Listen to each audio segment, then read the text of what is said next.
Test 2. You will hear a number of different recordings, and you will have to answer questions on what you hear. There will be time for you to read the instructions and questions, and you will have a chance to check your work. All the recordings will be played once only. The test is in 4 sections. At the end of the test, you will be given 10 minutes to transfer your answers to an answer sheet.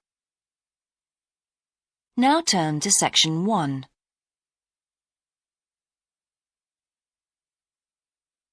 Section 1.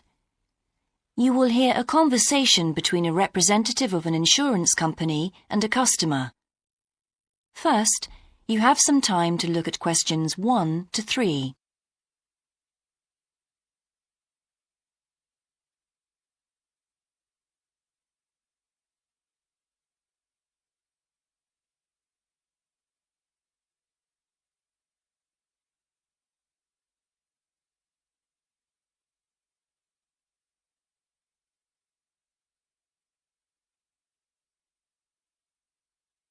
You will see that there is an example that has been done for you. On this occasion only, the conversation relating to this will be played first. Good morning, Total Insurance. Judy speaking. How may I help you? I recently shipped my belongings from overseas back here to Australia, and I took out insurance with your company. Some items were damaged during the move, so I need to make a claim. What do I have to do? Okay, well, first I need to get a few details about this. Can you give me your name, please? Yes, it's Michael Alexander. The man's name is Michael Alexander, so Michael Alexander has been written in the space. Now we shall begin. You should answer the questions as you listen, because you will not hear the recording a second time. Listen carefully and answer questions 1 to 3. Good morning, Total Insurance. Judy speaking. How may I help you? I recently shipped my belongings from overseas back here to Australia, and I took out insurance with your company. Some items were damaged during the move, so I need to make a claim. What do I have to do? Okay, well, first I need to get a few details about this. Can you give me your name, please? Yes, it's Michael Alexander. Okay, and your address, please? My old address or my current one? Your current one. It's 24 Manly Street, Milperra, near Sydney. What was the suburb, sorry? Milperra, Milperra. Right. Now, who was the shipping agent, Mr. Alexander? You mean the company we used? Yes, the company who packed everything up at the point of origin. Oh, it was, First Class Movers. Okay. Where were the goods shipped from? China, but the ship came via Singapore and was there for about a week. Don't worry, all of that information will be in the documentation. Now, the dates. Do you know when the ship arrived? It left on the 11th of October and got to Sydney on the 28th of November. Okay. I need one more thing. There's a reference number.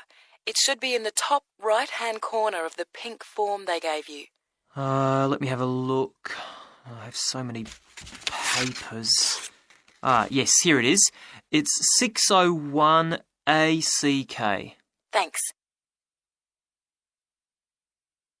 Before you hear the rest of the conversation, you have some time to look at questions 4 to 10.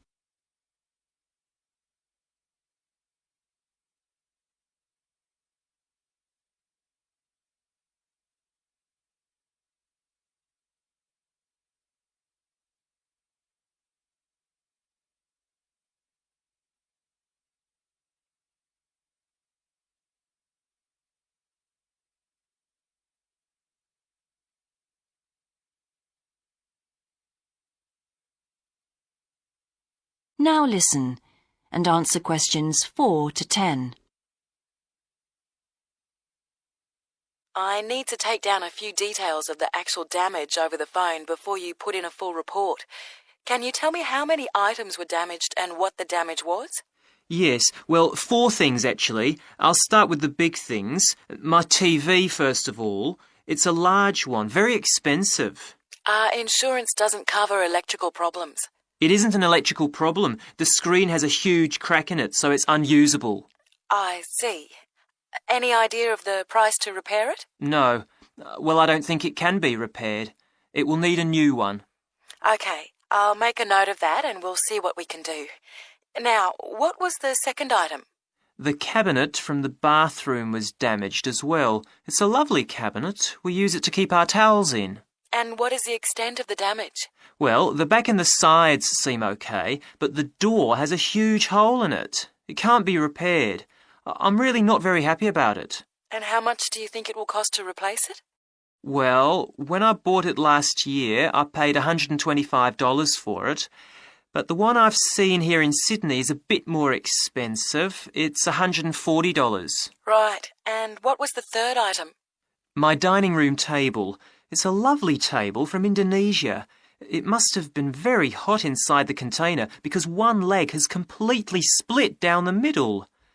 The top and the other 3 look okay, thank goodness. Any idea of the price to repair it? Well, I had an estimate done on this actually because it is a very special table to us. They quoted us $200, which is really pricey, so I hope the insurance will cover the total cost. I'm sure that will be fine. What was the last item, Mr. Alexander? Well, we have a lovely set of china plates and dishes, with matching cups, saucers, the lot. They were all in the one box, which must have got dropped because some plates were broken. 6, actually. And can you tell me the replacement value of these? Well, it's hard to say because they were part of a set, but they can be up to $10 each, as it's such a good set. Okay, so that would be around $60 altogether. Yes, that's right. And is that all of the items? Yes. So, what do I have to do now? That is the end of section 1. You now have half a minute to check your answers.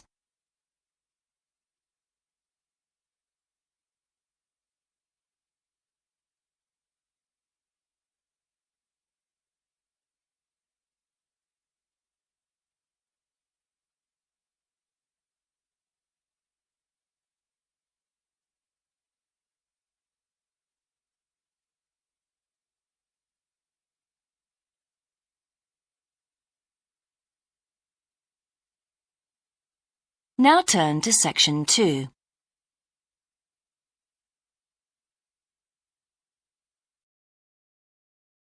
Section 2. You will hear an introductory talk about a new agricultural park. First, you have some time to look at questions 11 to 14.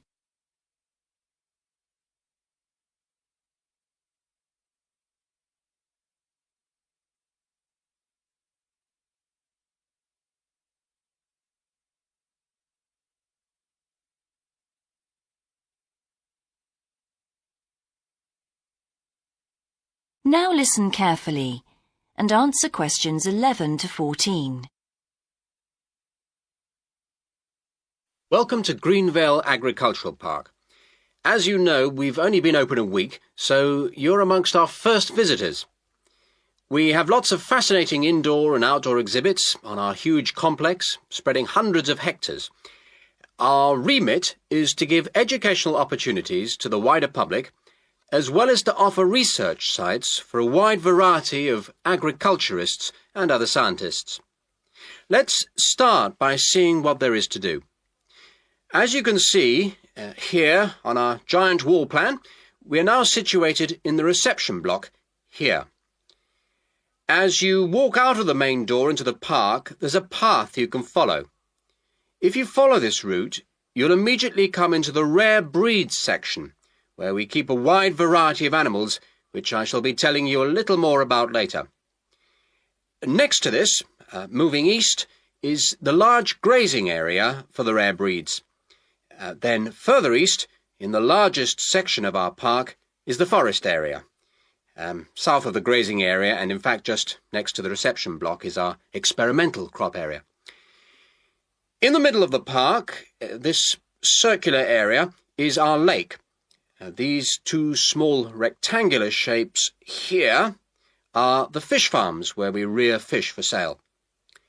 To the east of those is the marsh area, which attracts a great many migrant birds. In the southeastern corner, beyond the marsh, is our market garden area, growing vegetables and flowers. Before you hear the rest of the talk, you have some time to look at questions 15 to 20.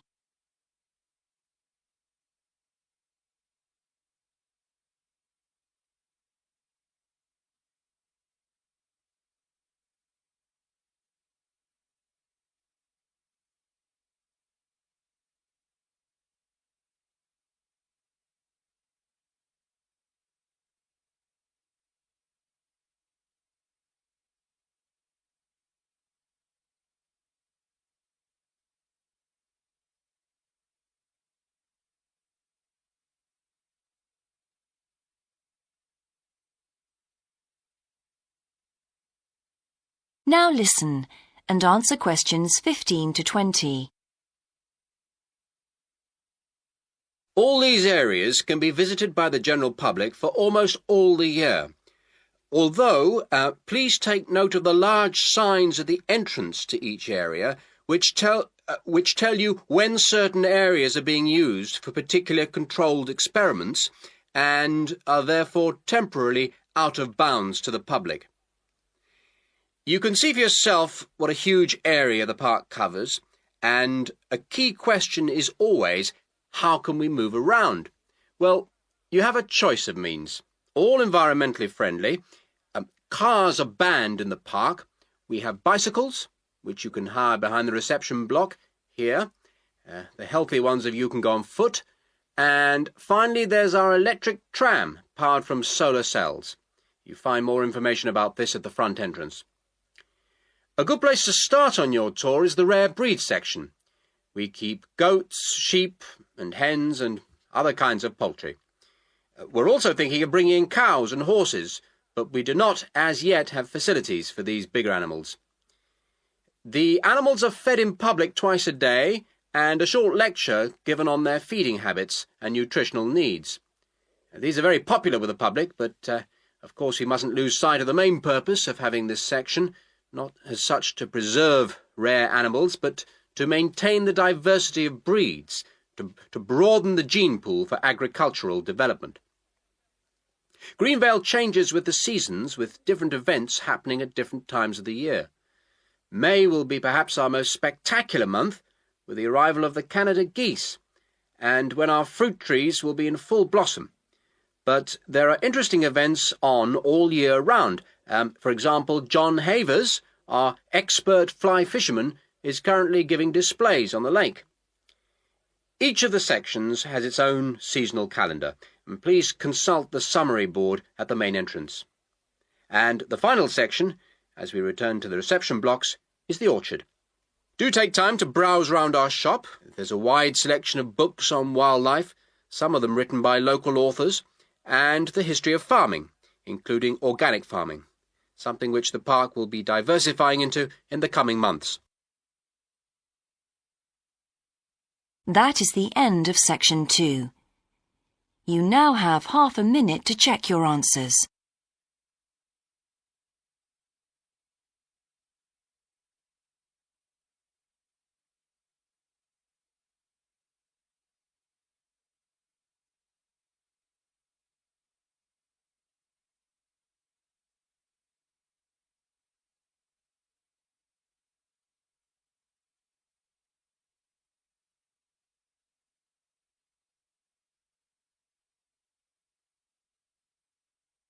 Now turn to section 3.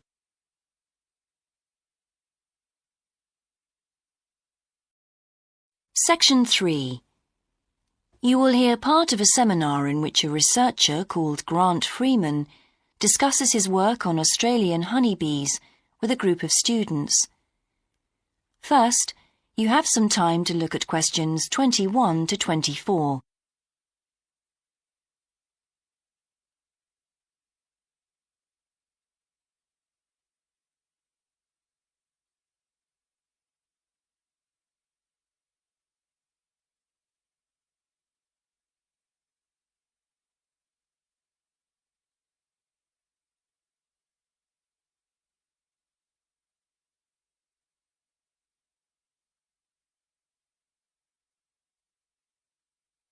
Now listen carefully and answer questions 21 to 24. Good morning, everyone. In today's seminar, Grant Freeman, a biologist who specialises in identifying insects and who works for the Australian Quarantine Service, has come to talk to us about his current research work. Right, well, over to you, Grant. Good morning, everyone. I'm sure that you know that the Quarantine Service regulates all food brought into Australia. Well, obviously they want to protect Australia from diseases that might come in with imported goods, but they also want to prevent insect pests from being introduced into the country, and that's where I have a part to play. Anyway, my current research involves trying to find a particular type of bee, the Asian honeybee, and finding out whether there are any of them around in various states of Australia. We discovered a few of them in Queensland once and eradicated them. Now we're pretty keen to make sure that there aren't any more getting in, particularly to New South Wales and other states. What's wrong with Asian honeybees? Are they so different from Australian bees?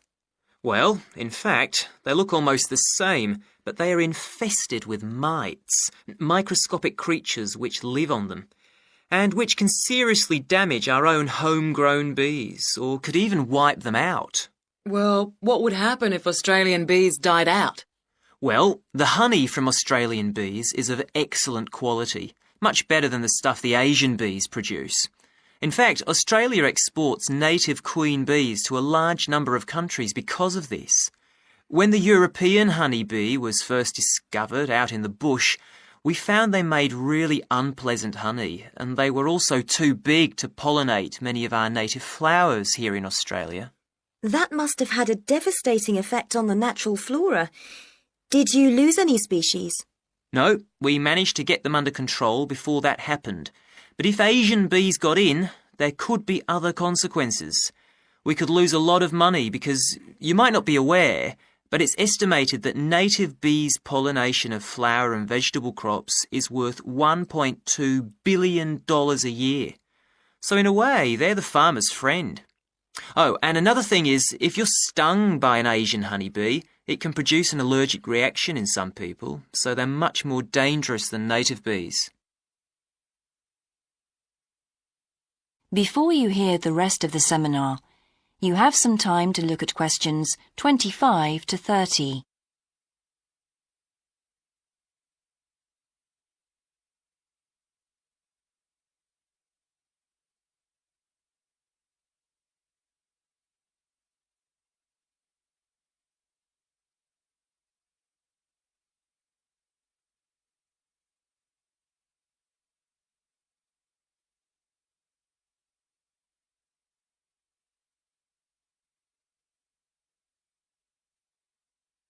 Now listen and answer questions 25 to 30. How will you know if Asian bees have entered Australia? We're looking at the diet of the bird called the rainbow bee-eater. The bee-eater doesn't care what it eats as long as they're insects. But the interesting thing about this bird is that we are able to analyse exactly what it eats, and that's really helpful if we're looking for introduced insects. How come? Because insects have their skeletons outside their bodies, so the bee-eaters digest the meat from the inside. Then they bring up all the indigestible bits of skeleton, and of course the wings, in a pellet, a small ball of waste material which they cough up. That sounds a bit unpleasant. So how do you go about it? In the field, we track down the bee-eaters and find their favourite feeding spots, the places where the birds usually feed. It's here that we can find the pellets. We collect them up and take them back to the laboratory to examine the contents. How do you do that? The pellets are really hard, especially if they've been out in the sun for a few days. So, first of all, we treat them by adding water to moisten them and make them softer. Then we pull them apart under the microscope. Everything's all scrunched up, but we're looking for wings, so we just pull them all out and straighten them. Then we identify them to see if we can find any Asian bee wings. And how many have you found? So far, our research shows that Asian bees have not entered Australia in any number. It's a good result and much more reliable than trying to find live ones as evidence of introduced insects. Well, that's fascinating. Thank you, Grant, for those insights. I hope that you might inspire some of our students here to conduct some similar experiments. That is the end of section 3. You now have half a minute to check your answers.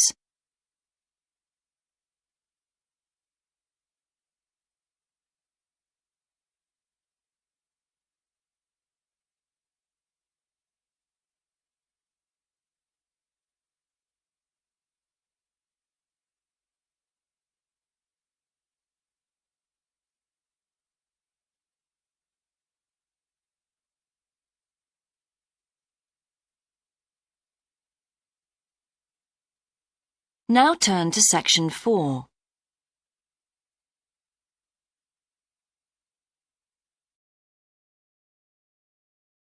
Section 4.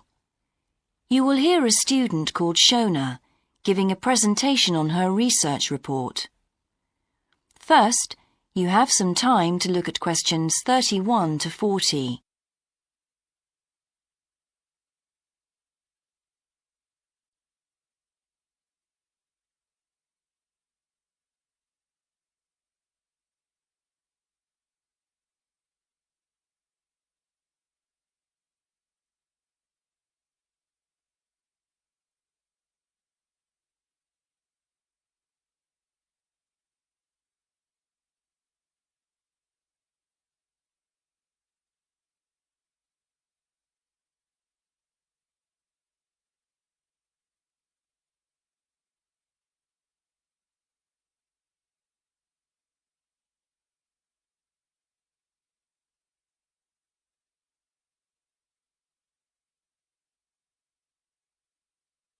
Now listen carefully and answer questions 31 to 40.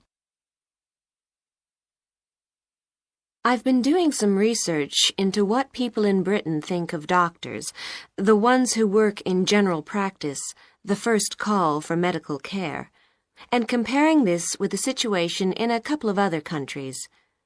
I want to talk about the rationale behind what I decided to do. Now, I had to set up my program of research in 3 different countries, so I approached postgraduates in my field in overseas departments, contacting them by email to organize things for me at their end. I thought I would have trouble recruiting help, but in fact, everyone was very willing, and sometimes their tutors got involved too. I had to give my helpers clear instructions about what kind of sample population I wanted them to use. I decided that people under 18 should be excluded because most of them are students or looking for their first job. And also I decided at this stage just to focus on men who were in employment and set up something for people who didn't have jobs and for employed women later on as a separate investigation. I specifically wanted to do a questionnaire and interviews with a focus group. With the questionnaire, rather than limiting it to one specific point, I wanted to include as much variety as possible. I know questionnaires are a very controlled way to do things, but I thought I could do taped interviews later on to counteract the effects of this. And the focus group may also prove useful in future by targeting subjects I can easily return to, as the participants tend to be more involved. So I'm just collating the results now. At the moment, it looks as if, in the UK, despite the fact that newspapers continually report that people are unhappy with medical care, in fact, it is mainly the 3rd level of care, which takes place in hospitals, that they are worried about. Government reforms have been proposed at all levels, and although their success is not guaranteed, long-term hospital care is in fact probably less of an issue than the media would have us believe. However, I've still got quite a bit of data to look at. Certainly, I will need to do more far-reaching research than I had anticipated in order to establish if people want extra medical staff invested in the community, or if they want care to revert to fewer but larger key medical units. The solution may well be something that can be easily implemented by those responsible in local government, with central government support, of course. This first stage has proved very valuable, though. I was surprised by how willing most of the subjects were to get involved in the project. I had expected some unwillingness to answer questions honestly, but I was taken aback and rather concerned that something I thought I'd set up very well didn't necessarily seem that way to everyone in my own department.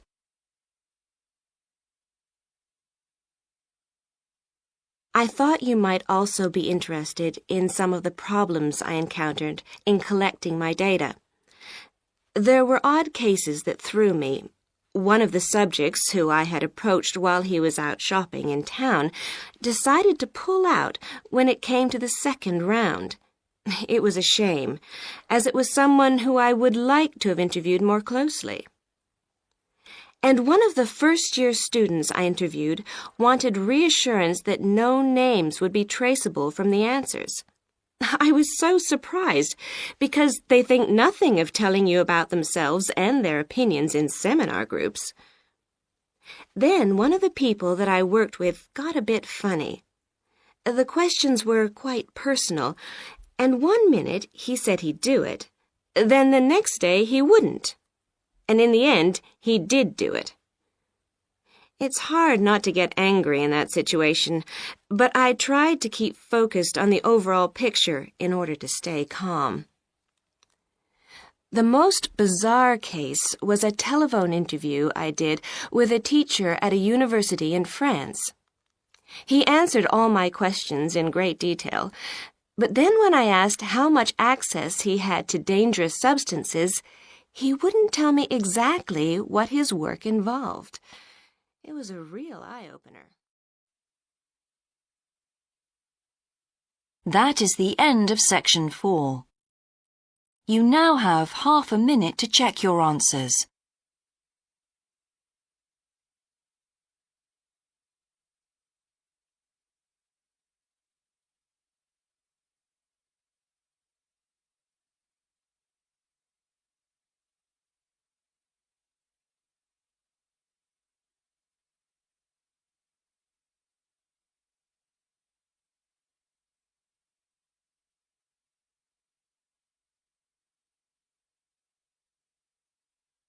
That is the end of the listening test. In the IELTS test, you would now have 10 minutes to transfer your answers to the answer sheet.